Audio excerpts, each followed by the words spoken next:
Montréal pue. Rémi Villemure. Et ça pue partout. Partout, là, dans tous les quartiers. Richard Martineau. Ouais, que ça pue. On veut un monde qui sent l'eau de Javel. Un monde blanc, blanc, blanc, blanc, blanc, sans défaut. La rencontre Villemure-Martineau. Rémi, tu veux me parler des élections? Ben oui, écoute, moi je pense qu'il y a des choses importantes dans la vie. Un discours de victoire, un discours de défaite, c'est écrit. J'accorde une importance aux mots. Tu sais, j'ai fait un spectacle sur les plus grands discours. On est en train de préparer le deuxième en ce moment. Hier, discours de victoire de Soraya. Pas beaucoup de commentaires ce matin dans le commentariat là-dessus. Donc, je vais en faire un. Elle a écrit, donc, elle a dit « Montréal a élu une femme à nouveau. Merci, Montréal. » Et là, ensuite, les gens se sont mis à applaudir. Là, je me suis dit, on est-tu dans 1955, hein, avec Doc et Marty McFly? Tu sais, il me semble que les Québécois ont élu Pauline Marois en 2012. Oui. Ils ont élu Valérie Plante 2 fois à Montréal. Oui. J'ai rencontré personne sur mon chemin, puis j'ai toutes sortes de monde dans ma vie qui m'ont dit « Soraya est bonne, mais c'est une fille, je suis pas sûr. » Fait que je vais y aller avec Rabouin. Catherine Fournier à Longueuil. Catherine Fournier, 88%. Catherine Fournier en passant. Là. Donc, tu vraiment, ça a mal vieilli, je trouve, là, cette sortie-là. Elle a dit quoi d'autre? Elle a dit « Moi, je suis une immigrante. » Et là, je trouve ça révélateur. Donc, on rappelle, elle est née au Chili. Elle a fui la dictature de Pinochet. Elle est arrivée ici à 8 ans.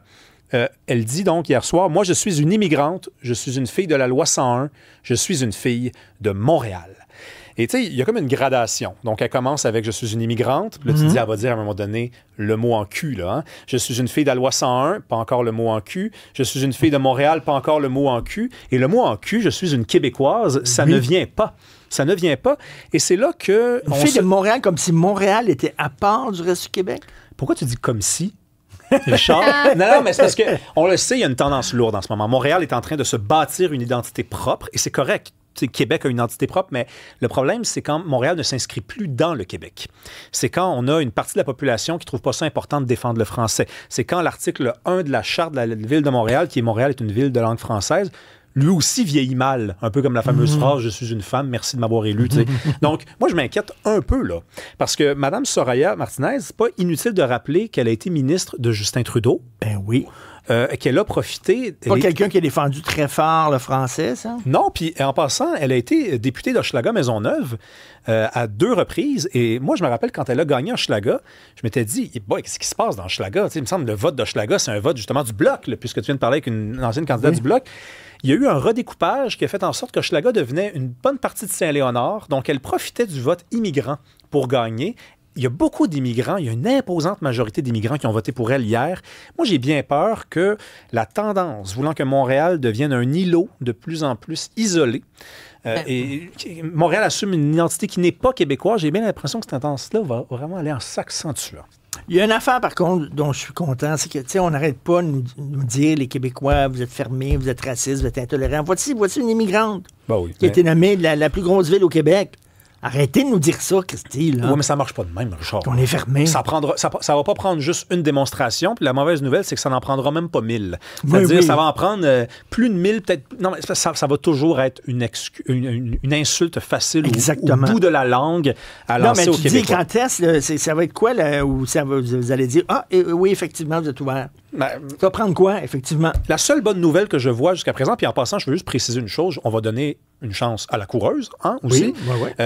La bonne nouvelle, c'est qu'à date, dans toutes ses communications, c'est en français. Soraya, elle répond en français à tout le monde. Tu veux rendre hommage au maire de Louisville. Écoute, parce que la politique municipale, c'est souvent plate.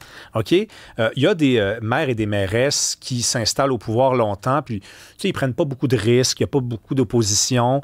Et là, le danger, c'est s'ennuyer. À Louisville, Yvon Deshaies, belle victoire hier par 900 voix. Il y a des gens qui l'ont oublié, Yvon Deshaies. 4e victoire, hein? Oui, je pense que oui, effectivement. C'est lui qui avait encouragé ses concitoyens à coucher des dindes sauvages avec des bâtons de baseball. Te rappelles-tu? Il y avait une dinde sauvage qui se promenait et dit « Prenez un bâton de baseball puis couchez-la à terre. » C'est lui qui donne des entrevues avec un verre de lait. C'est lui qui porte une casquette MAGA. C'est un personnage. Oui. C'est un personnage. Et la semaine dernière, parce que là, les gens ils disent, est-il en train de se contredire? Je suis venu te dire que je voulais plus que nos élus se donnent en spectacle. Je voulais plus que nos élus se filment. C'est vrai. Mais ce que j'ai dénoncé, je pense que tu étais d'accord avec moi, c'est ceux qui font semblant d'être exubérants. Oui. Ceux qui font semblant d'avoir une personnalité spectaculaire. Yvon Dehaes, c'est quelqu'un de spécial. OK, on va le dire de même. C'est un exalté, c'est un exubérant. Il fait pas exprès, il est de même. Et il l'a dit lui-même hier. Il a dit, c'était un vote sur ma personnalité. C'était pas un vote vraiment sur mes politiques. Les gens, ils devaient dire si oui ou non. Ils me trouvaient trop bizarre pour faire de la politique et ils ont aimé ça. Mais trouves-tu que ça nous ramène... L'histoire du Québec est peuplée de gens comme ça, des personnages colorés. Il y en a plein là, dans l'histoire du Québec. Et les jeunes de ma génération sont nostalgiques de ça. Richard, si tu savais, oui. Les Falardeau, Chartrand, Mailloux, Mongrain. Pépin, qui était syndicaliste. Là. OK, oui. Puis les entrevues que toi, tu menais au Franc-Tireur, les entrevues de Denis Lévesque, tout le monde explore ça, retourne là-dedans. Et Denis Lévesque, il recevait du monde, rappelles-tu? Là? Oui. La fille, sa mère est morte parce que son chum, il a lancé une hache parce qu'il était saoul, puis il l'a dit, mets-toi dans le mur, puis elle vient parler de ça à la télévision. Denis Lévesque s'intéresse à son histoire. Le bonhomme avec un énorme nez, un super gros nez qui s'était fait opérer, puis tu sais, c'est comme... C'est peuplé. Le gros Antonio. Ben, oui. Qu'on croisait. Le grand Antonio qui est mort dans une épicerie, comme presque incognito.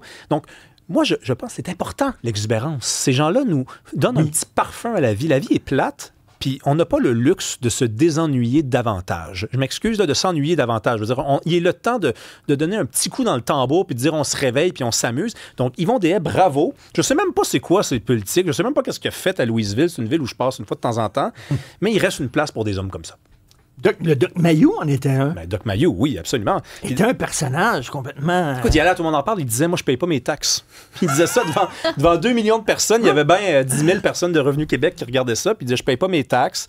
Puis, tu sais, souvent, on a André Arthur, Gilles Proulx. Oui. Gilles Proulx. Gilles, ben oui. Moi, je me demande souvent si on construit encore de ça, de ces personnages-là. Est-ce qu'on est capable de fabriquer des gens comme ça? Tout est repassé, aseptisé. Lisse. Plastique, c'est une époque Tupperware. Exactement. Tu peux rentrer tout dans tout. Ben, il reste Rémi Villemur. Merci Rémi. Qui tu reçois ce soir, 18h, 99.5? Le ministre de la Culture, Mathieu Lacombe. Je reçois Denis Trudel également. Puis on parle des cours d'histoire au cégep. Tu sais qu'il n'y a pas de cours d'histoire obligatoire au cégep. Imagine-toi, on se paye le luxe de ne même pas s'explorer soi-même dans un monde qui n'est même pas encore défini clairement, le Québec en Amérique. Tu sais, la partie des solutions sont quand même dans notre sac à dos. Là. Effectivement. On t'écoute. Merci beaucoup, Rémi. Bye.